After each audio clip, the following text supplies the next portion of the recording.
So we were sent a screener from Dark Sky Films for a movie called How to Kill Monsters. And this is from the director of Book of Monsters, which also has the exact same lead actress, and the poster actually looks pretty similar, but they're not, from what I can tell. I saw Book of Monsters. It's just been a while, but this does not seem like a sequel to anything. So they do look very similar. And I thought for sure for a second when I saw the two posters, I was like, is this a sequel? Do I have? No, it doesn't seem to be. So anyway, but this guy definitely really loves Lovecraft, because looking at his filmography, that's like all he directs is like Lovecraftian films, which is cool. So this is about a girl named Jamie who goes to a cabin in the woods. Never a good start. Never good. With her boyfriend, and his friends. They want to do a ritual, and they pull out this eldridge stabs, like sword, Yeah. like dagger. We'll go with dagger. And they're going to perform this ritual, and a monster's released. And we skip ahead, and she's in jail after being the main survivor of this, and or the lone survivor. And she's giving her account, and then of course things go bad again, and they have to fight them off once again. So that opening is like the first 5 minutes or less of the film. So that's not really much of a spoiler. It just gets the plot rolling along. This is a horror comedy, very, very heavy on the comedy, and Yes. very, very heavy on the practical effects, which is really great to see. Now, there is CG for sure in this movie, a decent amount of it. Yes. There's a lot of practical effects. So there's a ton of love for practical effects and monster movies on the screen. And I had a blast with this. I thought this was super, super fun. Really good time. It is very silly, and there's like a lot of one-liners and goofy dialogue, and some of it works for me and some of it doesn't.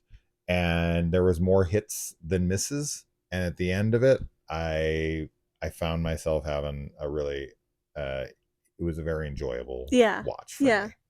Yeah, I had fun with this. I think that it's the practical effects and like how ambitious it is was part of the fun for me. And I also really like that it's like a Lovecraftian story because we like never get cosmic horror, and it is hard to do. We've talked about many times on the channel, like it's a hard subgenre to go into because a lot of the times it does involve like these, the Lovecraftian monstrosities they could be hard to show.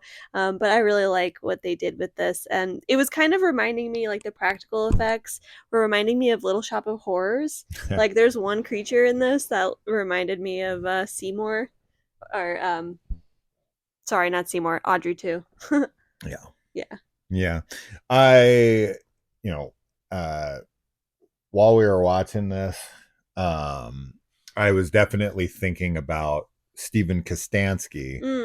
And I was telling Kaylee after we watched it that, with him having worked with Astron 6 and making stuff like Manborg, and then Father's Day, and then going on to Leprechaun Returns and doing Psycho Goreman and whatnot, and now most recently Frankie Frico, he makes very silly films with like a lot of homemade practical effects. And when they announced that he was doing The Void, and I saw the poster and whatnot, and that's very Lovecraftian, very cosmic horror. This movie that we are watching right now, How to Kill Monsters, is what I expected The Void to be. So if that's probably the best way I could explain this film, is if Stephen Kostansky made The Void how we all expected him to make The Void, because of the other films he makes, which are super goofy and have a bunch of like goofy one-liners and silliness to them and a bunch of practical effects. But the Void's not like that. The Void Yeah. is very straightforward, very serious, very like actual horror. And it's kind of like a weird film in his filmography because it doesn't match the tone of any of his other films that he's made. So Yeah. this is like The Void in a world where Kostansky made the film that you all expected him to make. Yeah. Yeah, totally. I think that's a really good comparison because it definitely has that vibe to it. And yeah.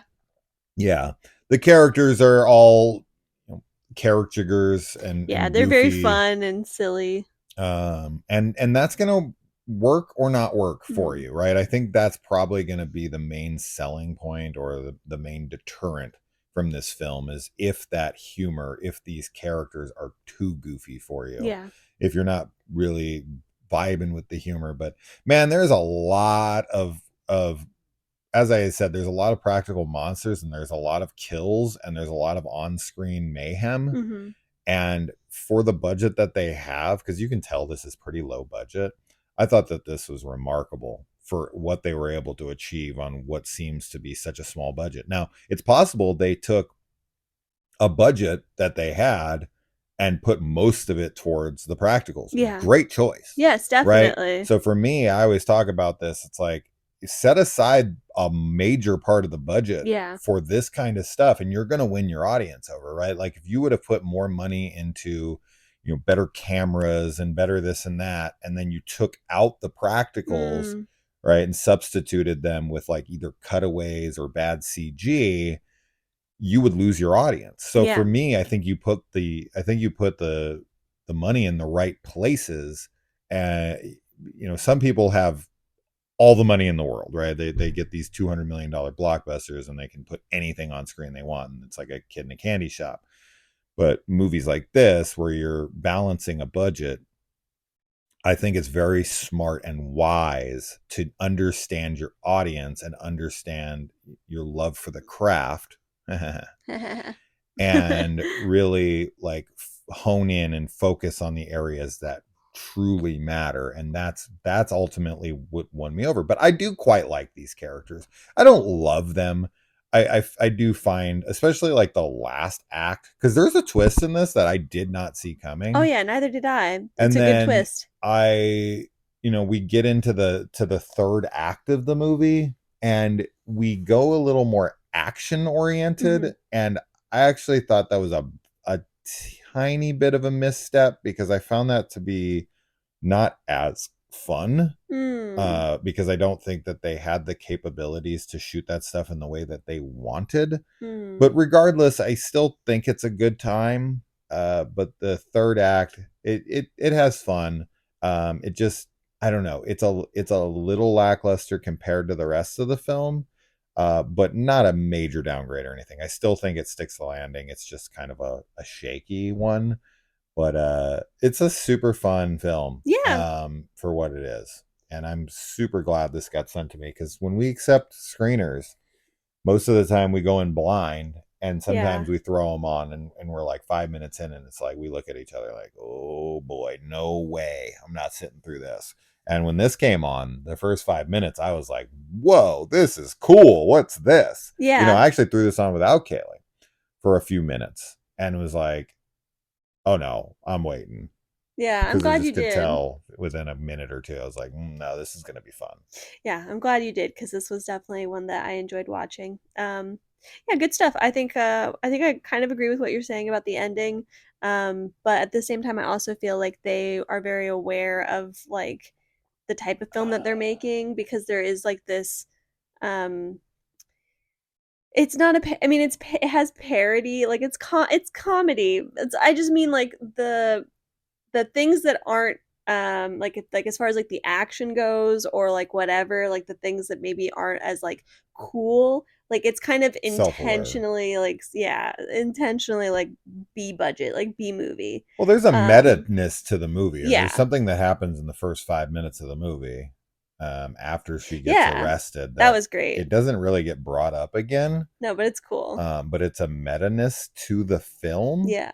which I actually think kind of works for later Yeah. when certain things are revealed. Because as I said, the twist actually got me. I was not expecting that. Hmm. There's also quite a bit, as one would expect with a film like this. There's a lot of like homages and nods Hmm. to other films, Star Wars and whatnot. But yeah. Anyway, I Yeah, think if you're into playful, fun, silly, practical effects loaded, Lovecraftian, over the top movies, then this is definitely up your alley. absolutely. Check it out Yeah. and let us know. So it comes out December 6th in select theaters as well as VOD right there in your living room. Yeah. So let us know when you get to watch this, and we'll see you in the comments. We'll see you in the funny pages. See you there. Bye.